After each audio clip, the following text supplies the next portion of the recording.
կրկնիկ ինչ կապիտալ ունի, իր երեխեն ինչ կապիտալ ունի, հա, ուրեմն Նիկոլ Փաշինյանը դա էլ չգիտի, բայց ինչի՞ է երկրի ղեկավար նստել։ Ինչի՞ է երկրի ղեկավար նստել, եթե մի մարդ իր ընտանիքի ունեցվածքը չգիտի։ Ախր գիտեք ոնց է, մենք այսօր մենք այս քաղաքացիներս մեր երեխեքն են պատերազմին մասնակցել, մերն են, մեր երեխեքն են պաշտպանել, մենք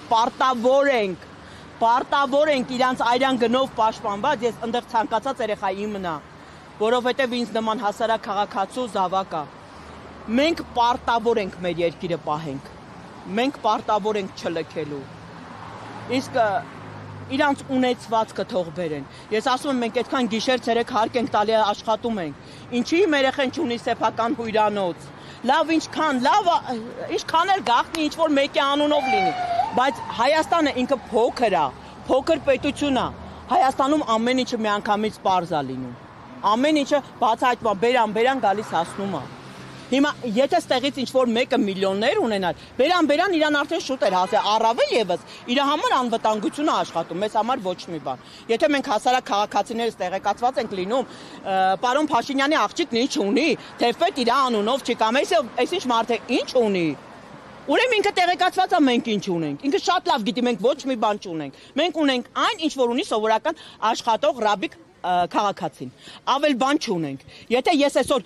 ինչ-որ բան ձեռք բերած լինեի, գոնե մի հատ սեփական խանութ կունենայի, արենդա չէի տա, եւ այդ արենդայից էլ իրանց հարկ չէր էթա։ Ինչն է ավելացրել։ Ուղղակի ես ուզում եմ հասկանամ, ինչ արել իմ երկրի համար։ Ինչն է ավելացրել։ 7 տարի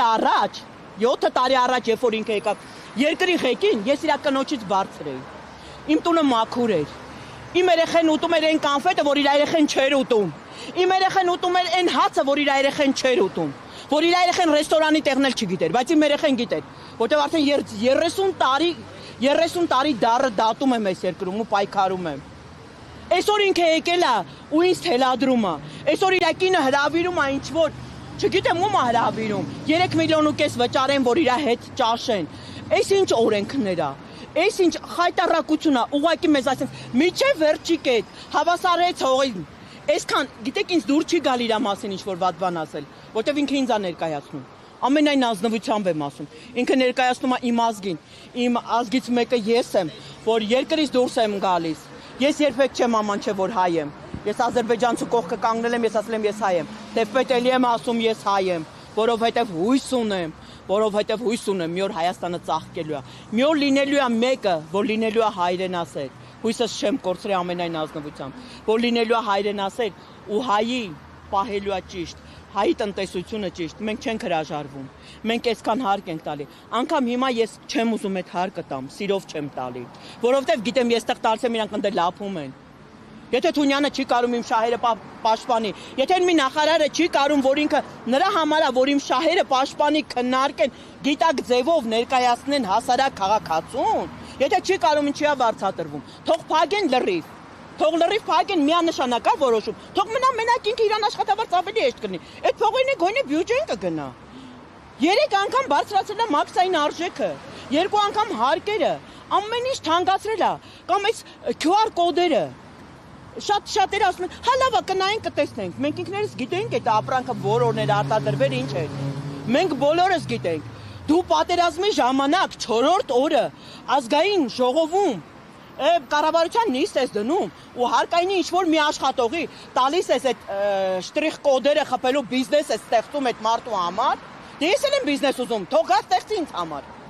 Հիմա էլ արդեն QR կոդ, այդքան լավ ղեկավար էր, պետության բյուջեն լցնեիր, ոչ թե ինչ-որ մեկի բիզնես լցնեիր, ինչ-որ մեկը հիմա էլ QR կոդ տա ու բարձրացնես օրեկան այդ QR կոդ խփելը, ոչ, այդ QR կոդ խփողը, այդ որ 50-60 դրամ խփումը դա ինձնից է տանելու, դա հասարակ քաղաքացուց է տանելու։ Հասարակ քաղաքացուց է տանելու, բա որ դու երկրի ղեկավար ես, մոռացել ես 7 տարի առաջ դու ոնց ես ապրել։ Հիշի էլի գոյնե, հիշի որ քո նման ապրում են այս քաղաքացիները։ Մենք Իրանից լավ ենք ապրել 100%-ով։ Տեսեք, առաջիկայում ընտրություններ են լինելու, հնարավոր համարում եք, որտեղ շատ մեծ ընտրազանգված կա այստեղ, որը հենց իրեն է ընտրել եւ այլն։ Հնարավոր համարում եք, որ գոնե դա հաշվի առնելով ինչ որ բան այնուամենայնիվ փոխ։ Ես չեմ կարծում, որ ինքը դա հաշվի առնում։ Դա որ հաշվի առներ, ինքը միշտ ասում են ոնց կուզենք այդքան կտրենք, Բայց փաստացի ես կարծում եմ Գյումրի ընտրությունն ու այս մեր բանի Փարաքյարի ընտրությունները փաստացի ցույց տվեց, չէ, որ ինքը չկա այս տարածքում արդեն։ Փաստացի մեր Ծիծեռնակաբերդի այս տարվա այցը ցույց տվեց, որ ինքը չկա այս երկրում։ Իրականում չկա։ Ես ապշած եմ մնացել։ Սարսել եմ, որ արդեն քանի տարի մենք ունենք Դեմիրճյանի օրվանից սկսված մեր Ծիծեռնակաբերդը, ես երբեք չեմ տեսել ծաղիկները հավաքեն, գիշերվա դրված եւ ծաղիկների արանքը ստուգեն։ Արդեն ինքը գիտի իրան ինչա, այսինքն ես տեղից դուրս գալուց ինչից պետք է վախենամ։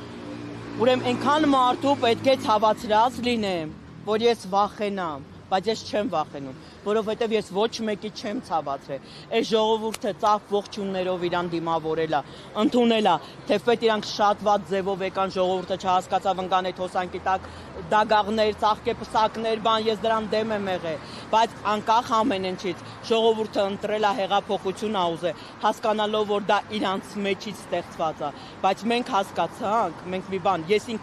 ես իմ տեղն եմ կարող ասել, ես ինքս հասկացա, որ մեր մեջից ելածը ավելի վատ է, մեր մեծերը միշտ ճիշտ խոսք են ունեցել, Աստված ասում են չտեսածին ցույց մի տուր, դրա դեմը երբեք չես կարու, հիմա մենք այդ փուլի մեջ ենք, էլ չենք կարում դեմն առնենք, սաղից թալանել եկավ հասարակ քաղաքացիներին կպավ, սաղին, սաղ խոշորների վրա նալոգներ ա դրած, լսում ես, երկիրա պուջուրա, լսում ես, իսկ խոշորանալու համար թող ինքը իրա շրջապատից մեկի բիզնեսին հանի, ինձի դնի այդ բիզնեսին։ Այդ դեպքում կխոշորանամ։ Ես իրանց մարդկանցից մեկը պետք է լինեմ, որ խոշորանամ։ Ուրիշ նոր խոշորացող չկա, իրա մարդիկ են։